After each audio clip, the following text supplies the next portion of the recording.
¿Qué tal, amigo? Mi nombre es José Otero, director del Ministerio Jaim.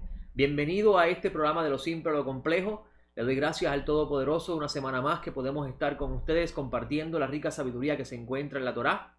Para todos los que están recibiendo el Shabbat, Shabbat Shalom, que la luz del Mesías alumbre sus hogares. Hoy vamos a estar hablando de la Parashá Naso, una de las parashot más largas que se encuentra en la Torá, y la misma comienza en el capítulo 4, versículo 21 del libro de Números, y termina en el 7:89. El capítulo 7 es, podríamos decir, el versículo más largo que se encuentra en los 5 libros de Moisés. Y tenemos un tema para hoy muy interesante que gira alrededor del sistema de estudio que hemos preparado para ustedes, que hemos titulado De lo simple a lo complejo, donde estamos trabajando una aliyá por semana. La aliyá que vamos a estar discutiendo comienza en el capítulo 4, versículo 21. Y el tema que tenemos para compartir, lo pueden ver en su pantalla, se titula La responsabilidad de cuidar el cuerpo del Mesías. Vamos a estar hablando de ese tema, construyendo la idea alrededor del mensaje que se encuentra contenido en esta parashá, en esta área primeramente.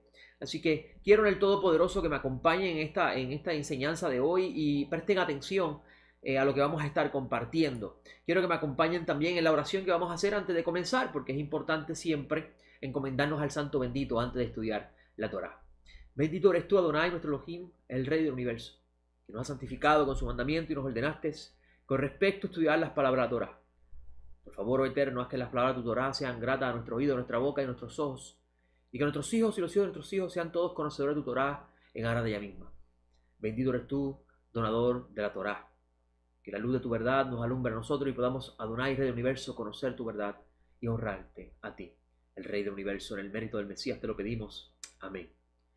Bueno, amigos, vamos a comenzar lo que tenemos para hoy. Vamos a ubicar la pantalla principal. Vamos a comenzar con ustedes. Como les dije, la aliyá que tenemos para estudiar hoy comienza en el capítulo 4, versículos 21 al 37. Y gira alrededor de la instrucción que el Santo Bendito le da a los levitas, a la familia de Aarón, a hacer, al linaje de, mejor dicho, a la familia levita, a hacer las instrucciones que giran alrededor de la idea del servicio del tabernáculo. Esto es bien interesante porque vamos a ver que hay una división en las parashot. En la parashá anterior, Bamidbar, termina con los kohatitas y luego comienza la parashá hablando de los gershonitas, y los rabinos empiezan a hablar de por qué Hashem permitió que se hiciera esta división. No era mejor dejarlo que todos estuvieran juntos en la parashá, y se ha hablado mucho sobre eso y la razón de ello. Pero vamos a hablar de las notas que tenemos para compartir con ustedes y así aprovechar bien el tiempo. Como les dije, la porción de la Torá que estudiamos esta semana se titula Naso, y es una palabra hebrea que se traduce regularmente como censar o censo. La raíz etimológica de esta palabra apunta a la idea de levantar, es decir, levantar la cabeza, elevar. En la Parashá Bamidbar leemos en el segmento que finaliza el mismo la orden de censar a los kohatitas, quienes estaban a cargo de transportar las cosas más sagradas del tabernáculo. Por razón de los elementos más sagrados del tabernáculo, que estos estaban a cargo, Adonai enfatizó que sea Aarón y sus hijos quienes desmonten y cubran estos elementos del interior del Mishkan. Dado que solamente se le permitía entrar al santuario a Aarón y a sus hijos, el Santo Bendito le dice a Moisés y a Aarón que no deben permitir el exterminio de los kohatitas. Con esto, el Santo Bendito le está diciendo que no deben exponer en riesgo la vida de los kohatitas cuando estos iban a ejercer la labor encomendada. Aquí hay una gran enseñanza, la importancia de velar por la vida de los demás. El Santo Bendito, por causa del becerro de oro, había designado a los levitas como los encargados de llevar a cabo el servicio ritual llamado luego con ese nombre en Levítico. En vez de ser el primogénito, el seleccionado para esta labor como era el deseo original del santo, ahora son los levitas los responsables a partir de entonces de todo el servicio ritual. Los levitas estaban compuestos de 3 familias primordiales: los kohatitas, quienes son los hijos de Kohat, los gershonitas, que son los hijos de Gershón, y los meraritas, que son los hijos de Merari. Estas 3 familias tenían sobre sí la tarea de transportar y cuidar el Mishkan, quien es llamado también el Ohel Moed, tienda del encuentro. La Parashá Naso comienza con la orden dada a Moisés de levantar en el sentido de contar a los gershonitas para asignarles la tarea conforme a su llamamiento. A ellos Adonai les dijo, en el capítulo 4, versículo 25 al 28 leemos, transportarán las cortinas del tabernáculo y la tienda de reunión, su cubierta y la cubierta de tejón que está encima de él, y la cortina de la entrada de la tienda de reunión. También las cortinas del atrio, la cortina de la entrada del atrio que está alrededor del tabernáculo y del altar, sus cuerdas, todos los utensilios de su servicio y todo lo que se debe hacer con ellos. Así servirán. Todo el trabajo de los hijos de Gershón en todos sus cargos y en todo su servicio será según el dicho de Aarón y sus hijos. Y les asignarás la custodia de toda su carga. Tal es el servicio de las familias gershonitas en la tienda de reunión. Sus deberes estarán en manos de Itamar, hijo del sacerdote Aarón. Cierro la cita. Con respecto a la función de los meraritas, Adonai dijo en Números 4, 31, 33, el deber de su carga en todo su servicio en la tienda de reunión será el siguiente: los tablones del tabernáculo, sus travesaños, sus columnas y basas, las columnas del atrio que los rodea, sus basas, sus estacas y sus cuerdas, todos sus utensilios y todo su servicio. Y asignaréis por nombre todos los utensilios que deben transportar. Tal es el servicio de las familias meraritas en todo su trabajo en la tienda de reunión por mano de Itamar, hijo del sacerdote Aarón. Cierro la cita. Según los sabios de Israel, cuando estudiamos la Torá y extraemos de ella primeramente la comprensión de sus conceptos generales, podemos tener una visión más clara de su mensaje. Por consiguiente, cuando la Torá habla de censar o levantar, en sí lo que está aludiendo es a la idea de elevar en lo que respecta a papel o función que estos habrían de ejercer en la congregación de Israel. No es que los levitas sean mejores que los demás, sino que el Eterno los escogió para hacer una función en particular en lo que respecta a transportar el tabernáculo y establecerlo y establecer la forma de culto. Esto los lleva a ellos a tener una posición privilegiada en el sentido de la responsabilidad. Mientras más cercano está al Eterno, más responsabilidad tendrá la persona. El libro de Números comienza con el escogido de aquellos que habrían de ser los pertenecientes al ejército de los santos. La edad para tal llamado comienza a los 20 años, como vimos en la parasha anterior, enseñando con esto que la edad de inicio que es ideal para tal función comienza, como les dije, valga la redundancia, a los 20 años. En el caso de los levitas, la edad ideal para ejercer la función que les fue asignada según su casa paterna es de 30 años. Esto nos lleva a preguntarnos por qué al levita la edad para el comienzo de su labor es mayor que a los demás israelitas. Para poder responder a esta pregunta, primero debemos comprender cómo los eventos pasados son sombras que apuntan al diseño de Dios para el cuerpo de creyente de Yeshua el Mesías. Y nosotros en Esjaim enfatizamos en esto porque tenemos que entender que nosotros como discípulos de Yeshua estamos viendo la Torá con una función diferente. La Torá viene a servirnos de guía para alcanzar ese proceso de formación que está vinculado al desierto, porque luego de la entrega de la Torá ahora ellos van a aplicarlo en el desierto. Y para nosotros la Torá tiene una función muy importante en lo que respecta a eso. Incluso Shaul de Tarso enseñó eso mismo, y si usted ha visto los estudios anteriores, sabrá a lo que nos estamos refiriendo con respecto a la carta de Timoteo. Si usted le interesa saber más sobre eso, la semana antipasada grabamos una enseñanza en vivo donde hablamos sobre el tema del musar, la ética, y cómo la Torá tiene una función importante en el discipulado de formar y disciplinar al discípulo. Pablo de Tarso, conociendo esto, conociendo la función que va a hacer la Torá en el diseño de la congregación de creyentes en Yeshua, utilizaba las Sagradas Escrituras como un manual para la formación de aquellos que por medio de la fe pertenecen al cuerpo del Mesías. Además, cabe mencionar que el Mishkan, el tabernáculo o la tienda del encuentro, tiene ambos nombres, es una sombra profética de lo que sería luego el cuerpo físico del Dabar, el Logos, o Memra del Eterno, donde él aparecería. Y decimos Dabar, Logos y Memra, y los tres significan lo mismo, la palabra del Santo Bendito. Y el Mishkan es una sombra profética del cuerpo donde el Mesías iba a aparecer. Ahora, es importante saber, amigos, que no simplemente es una sombra del cuerpo del Mesías, sino que también el Mishkan nos habla de nuestro cuerpo. cómo este cuerpo es el tabernáculo del alma que el Eterno nos dio, pero también es la tienda del encuentro, donde la presencia del Santo Bendito mora dentro de nosotros, y allí en este lugar el Eterno tiene una especial comunión con nosotros como parte de los hijos de la fe. Entonces, luego de hacer una breve mención de todo esto que hemos mencionado, vamos a volver nuevamente a la pregunta. ¿Por qué para el levita la edad para el comienzo de su labor es mayor que la edad de los israelitas? ¿Por qué tan importante que sea de 30 y no de 20? Vamos a usar un ejemplo bien interesante. En el libro de Ezequiel encontramos al profeta Ezequiel, donde a los 30 años el Santo Bendito le abre la cortina, le abre la cortina de los cielos y le enseña una visión que hasta el día de hoy en el pueblo de Israel se estudia como Maaseh Merkabah, el misterio de la carroza.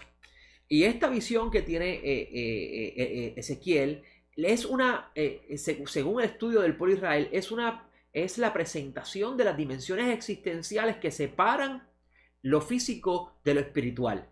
Y ve todos los seres que operan en estos espacios dimensionales que luego en el pueblo de Israel se va a enseñar con mayor profundidad. Incluso en el curso que estamos dando de Nehemiah, eso es uno de los temas que vamos a estar tratando.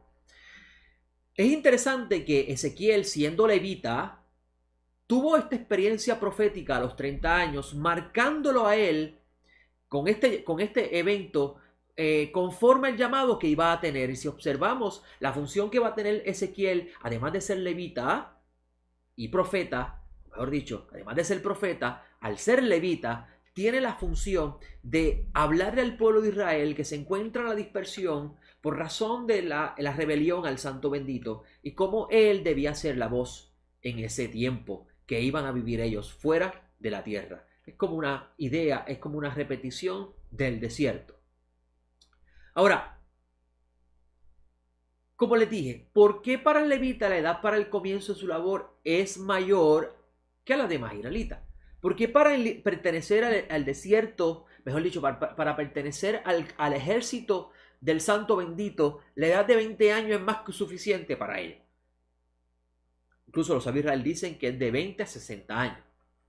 Ahora, ¿por qué para los levitas 30 años y su servicio terminaba a los 50? ¿Por qué más edad y menos tiempo de servicio?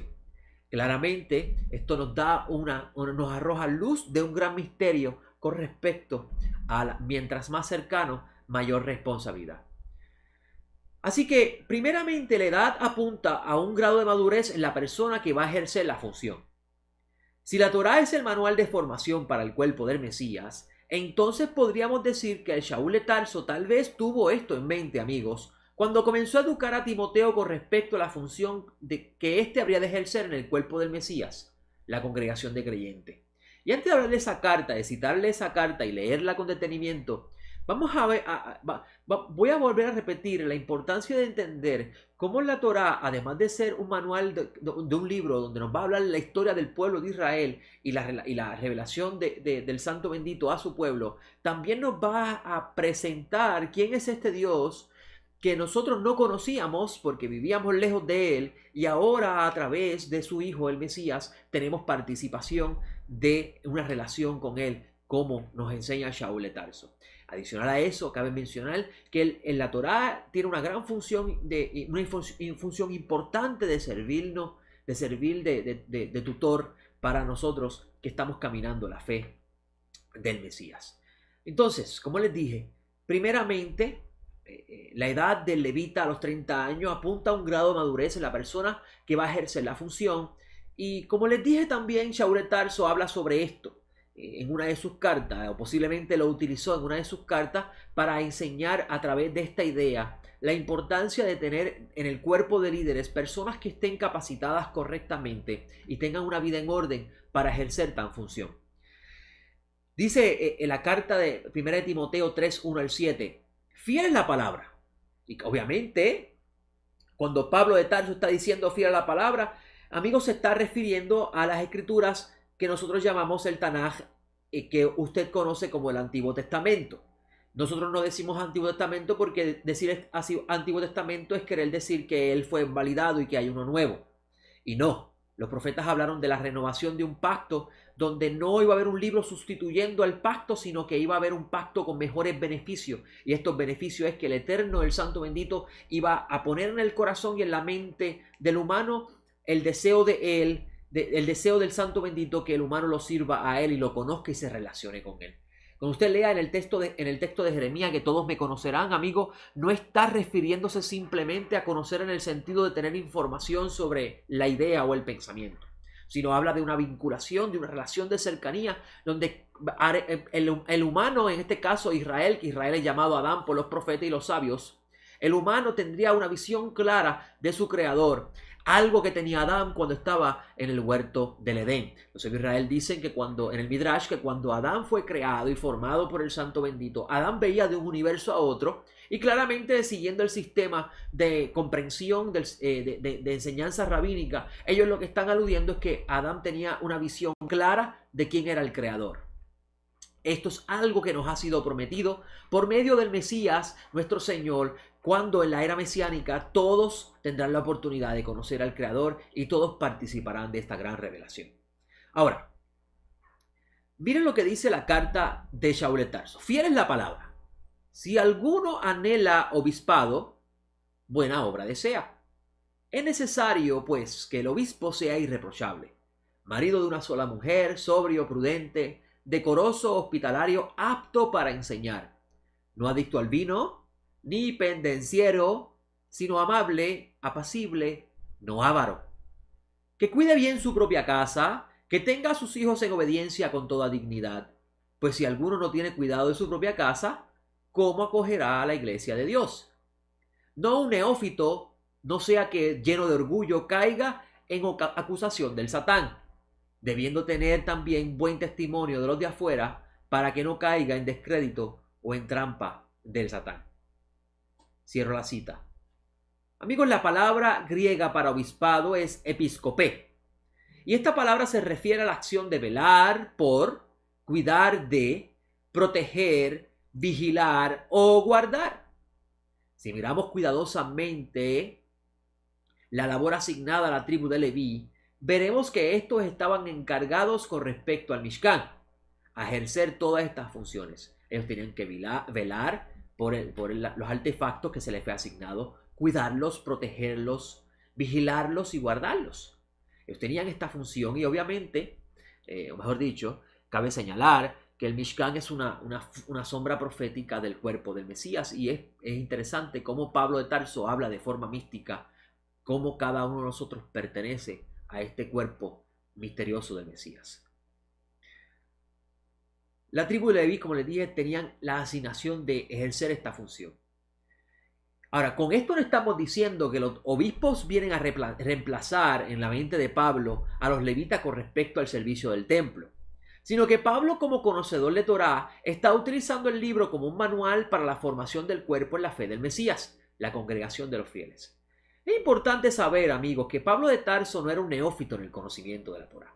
Pablo de Tarso estudió con Gamaliel y era uno de los rabinos en ese entonces más destacados, con la oportunidad de alcanzar una posición de privilegio en el Sanedrín.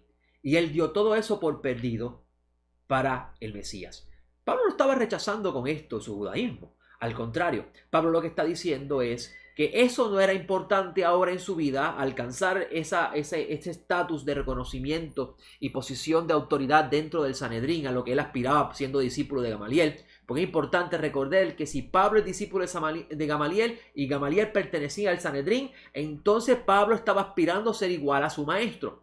Recuerden lo que Yeshua dijo en su enseñanza según Lucas. Entonces, entendiendo esto, Pablo era un perfecto conocedor de la Torá en lo que respecta a la revelación que había recibido y la educación que tenía. Entonces él claramente tenía toda autoridad concedida por el Mesías para legislar para las congregaciones de gentiles, ayudarlos, asistirlos a establecer una congregación que vaya a la par con los principios fundamentales establecidos en la Torá y los profetas. Y a esto, con esta idea en mente, de seguro Pablo de Tarso le está hablando a Timoteo, su discípulo, con respecto a esta formación. Entonces, en esta misma carta de Pablo, él está hablando también a aquellos que desean ser diáconos.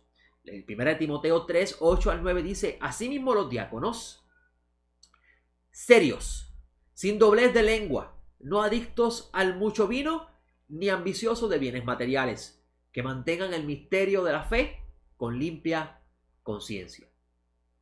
¿Qué función hace el diácono? Un diácono es un ayudante, aquel que ayuda al obispo en su labor.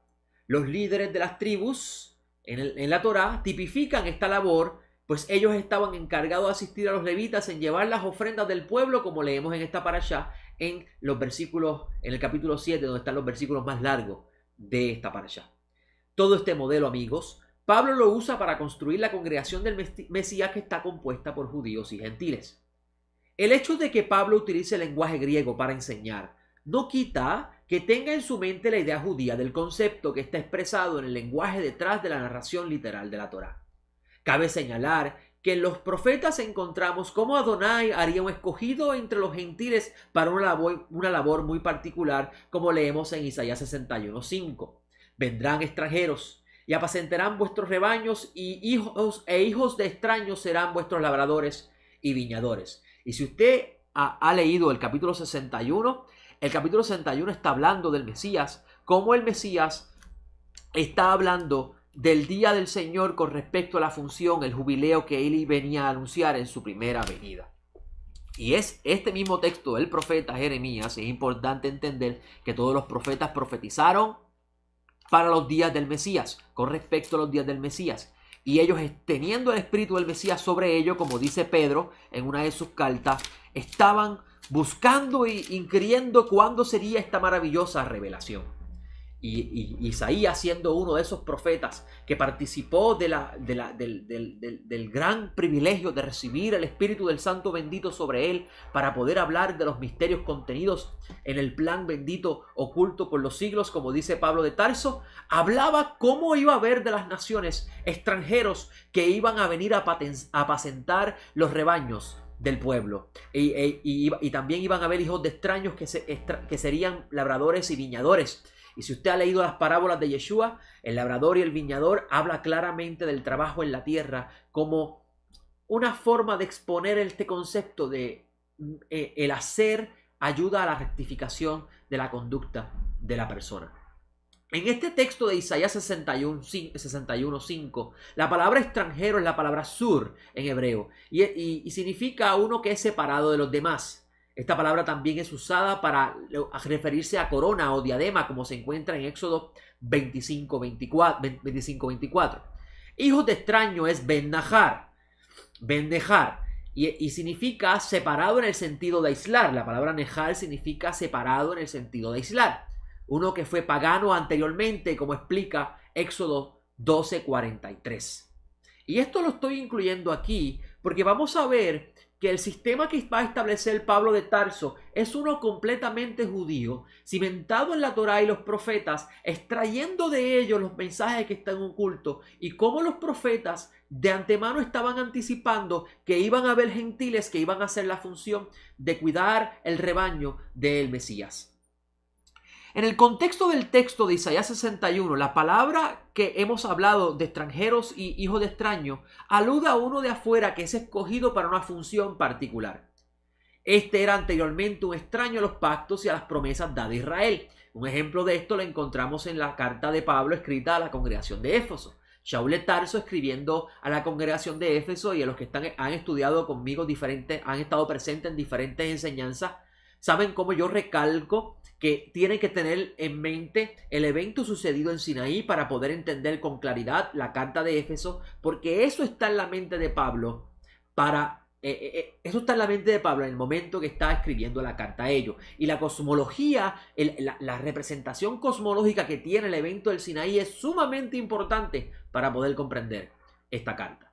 Y en Efesios 2, 11 al 13, Pablo de Tarso dice: por tanto, acordaos de que anteriormente vosotros, y mire qué interesante, no está diciendo nosotros en el sentido de los judíos, sino vosotros, los gentiles, en la carne, los llamados incircuncisión por la llamada circuncisión, hecha por manos en la carne, en aquel tiempo estaban sin el Mesías, apartados de la ciudadanía de Israel y extraños a los pactos de la promesa, no teniendo esperanza y sin Dios en el mundo. Pero ahora Jesús el Mesías, Yeshua el Mesías, ahora en Yeshua el Mesías, vosotros que en un tiempo estabais lejos, fuiste hechos cercanos por la sangre del Mesías. Cierro la cita.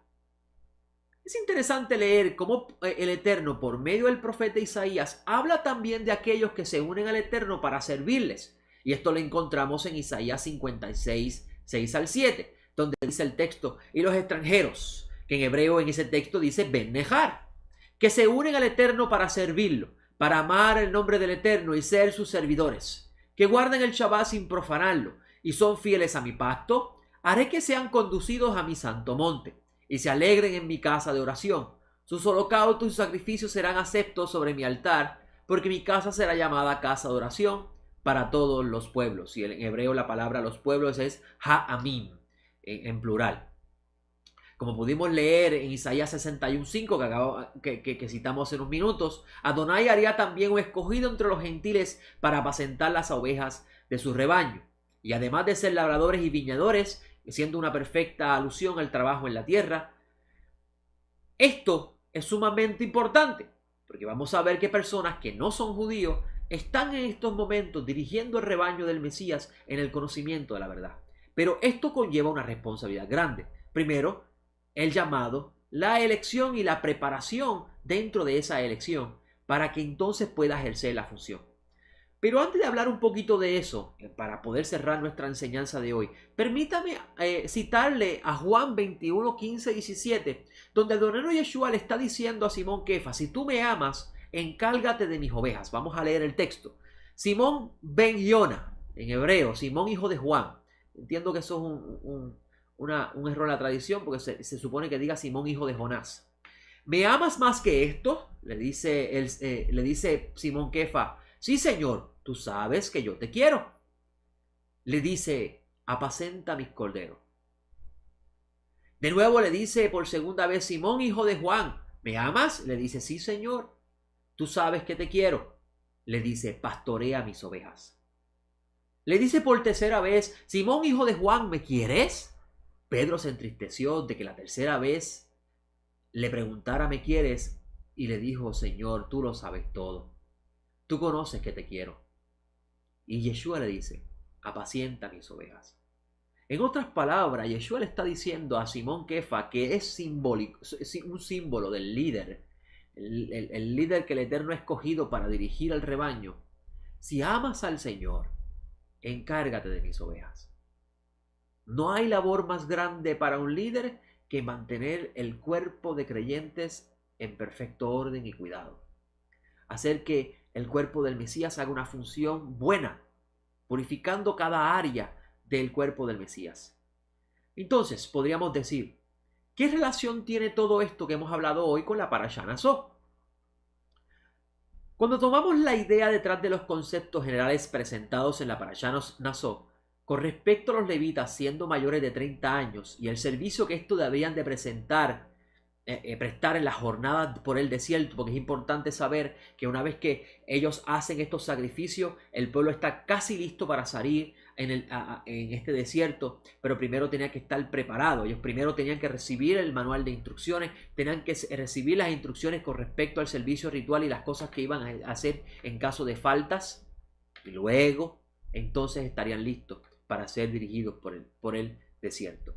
Entonces, cuando llevamos todas estas ideas, como les dije, de los conceptos generales presentados en la Parashá Naso con respecto a los levitas mayores de 30 años y el servicio que estos habrían de prestar en las jornadas por el desierto, y también lo llevamos, lo unimos a la sombra mesiánica del plan de Dios, la misma apunta, amigos, a la idea de los escogidos estar en un estado de madurez y aptos para cuidar del cuerpo del Mesías, que es la congregación de los fieles.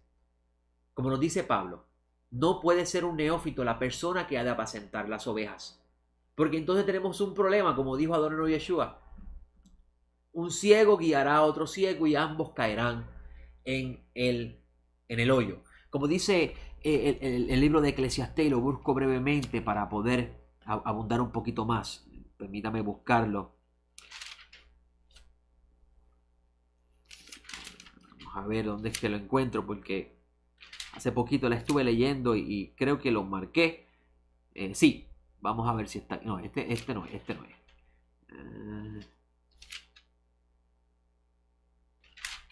Ok. Eclesiastés 10:8 dice: el que cava un hoyo caerá en él, y al que rompa el cerco lo morderá una serpiente. Interesante. Es el maestro de Torá el que se encarga de cuidar a las ovejas y ponerle cerco de protección para que no lo muerda una serpiente, símbolo de la inclinación al mal. Y cavar un hoyo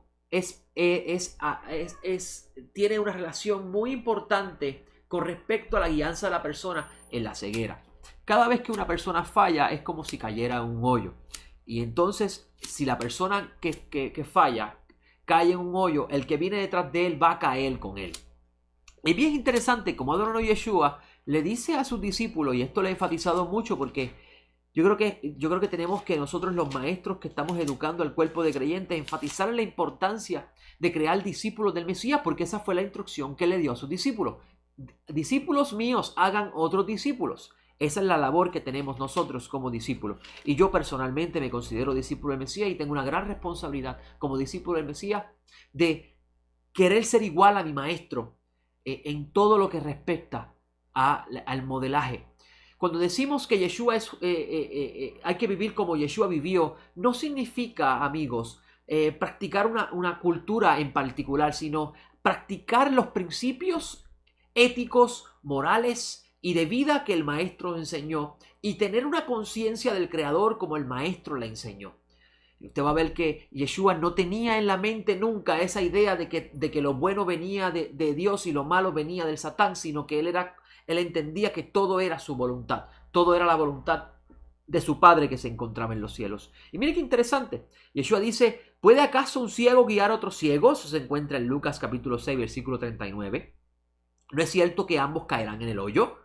El discípulo no es más que su maestro, y cualquiera que haya sido plenamente instruido será como su maestro.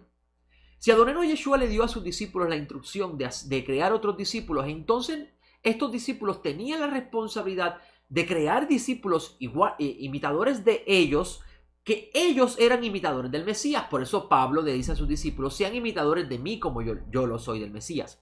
Ya Pablo dejó de ser discípulo de Gamaliel, no despreciando lo que aprendió de Gamaliel, sino que entendió que a lo que él debe aspirar en la vida es ser igual a Yeshua el Mesías. Y entonces, entendiendo esto, él vivía y transmitía esta idea a todos aquellos que decidieron también ser discípulos de Pablo, quien era discípulo de Yeshua. Entonces yo le puedo decir aquí, amigos, que deseo ser discípulo completamente de Yeshua y alcanzar la estatura del varón perfecto y ser perfectamente instruido por él para poder asistir a otros a que puedan imitar al Señor.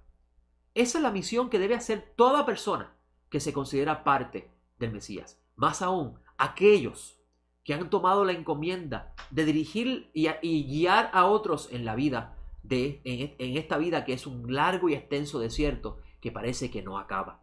Esta es la responsabilidad que tenemos, amigos. Y es lo que yo puedo ver en este mensaje de la Parashá Naso. Entonces, Pablo dice, no puede ser esta persona un neófito, la que va a apacentar las ovejas. Cada líder congregacional debe de pasar por un proceso de educación fundamentado en la Torá, los profetas y los apóstoles de Yeshua, para que puedan correctamente guiar a las ovejas del Mesías en este largo recorrido en el desierto, valga la redundancia, a las fuentes de aguas que saciarán la sed. Cuando ubicamos a un neófito en el estudio y puesta en práctica de la revelación bíblica, las ovejas que éste pastorea perecen en el camino por la falta de alimento puro y la falta de aguas cristalinas para beber. Como veremos a lo largo del libro de Números que estaremos estudiando en las próximas semanas, amigos, primero era necesario la entrega de las instrucciones para que ello sirva de guía educativa en el caminar por este desierto, que sería el campo donde Adonai Elohenu probará la fidelidad del campamento. Y son los líderes, amigos, los que tienen la responsabilidad de mantener unido el cuerpo, apuntando siempre en su mensaje de exhortación a la fidelidad en el Eterno, no importa lo que suceda durante la travesía en el desierto. Y eso lo vamos a ver mucho en este libro de Números. Amigos, si pudiéramos comprender esto, de seguro habríamos entendido el mensaje detrás del libro de Revelaciones. Uno de los libros más difíciles de comprender, más especulado en lo que respecta a su comprensión y muy distorsionado en lo que respecta a su mensaje. El libro de Revelaciones va a expresar el plan de restauración del Eterno, pero ese plan también tiene un propósito, y es que dentro de ese plan estamos nosotros como parte de esa restauración. Y vamos a vivir una serie de situaciones difíciles que tiene como único propósito purificarnos, limpiarnos y llevarnos a la estatura del varón perfecto. Quiera el Santo bendito que lo que compartí el día de hoy sea de edificación y sea útil para todos nosotros que estamos en el camino del Señor. Es importante saber, amigo, que si usted tiene la responsabilidad de educar al cuerpo de creyentes, pídele al Todopoderoso que le ilumine con su luz y que el Espíritu del Santo habite sobre usted para que usted pueda ser una vasija útil, amigo. Trabaje con el manejo de su carácter, purifique su conducta. No piense simplemente que porque aceptó al Señor ya tiene todos los problemas resueltos. Mañana vamos a estar hablando con la ayuda del bendito en nuestra enseñanza en vivo lo que significa ser una nueva creación y los caminos que tiene la persona delante de él una vez que ha sido convertido en una nueva creación en el Mesías. Vamos a hablar de eso, de esas palabras de Pablo dentro del concepto judío, que de seguro, amigo, cuando usted lo comprenda va a tener una mejor claridad de esas palabras de Pablo. Porque Pablo, de seguro, amigos, cuando enseñaba podía aprovecharse de los elementos del pensamiento romano y griego, pero no de la idea. La idea que tenía siempre en su mente, amigo, era la Torá y los profetas y el mensaje de Yeshua, nuestro Señor. Así que con esto, amigos, me despido en esta enseñanza que he dado para ustedes. Quiera el Santo bendito que usted haya podido entender lo que hemos transmitido. Recuerde siempre orar por nuestro ministerio y orar por todos los hermanos que se dedican a la enseñanza de Torá. Por favor, estamos en un trabajo difícil porque estamos viviendo tiempos difíciles. Su oración es importante. No olvide hacerlo. Nuestra página web es jaim.com. Tenemos diversas enseñanzas y le invitamos a visitarla si desea aprender un poco más de lo que nosotros enseñamos. Mi nombre es José Otero, director del Ministerio es Jaim, y por el momento me despido hasta nuestro próximo encuentro aquí en De lo Simple a lo Complejo, que transmitimos a través de Yeshua TV y YouTube. Shabbat Shalom.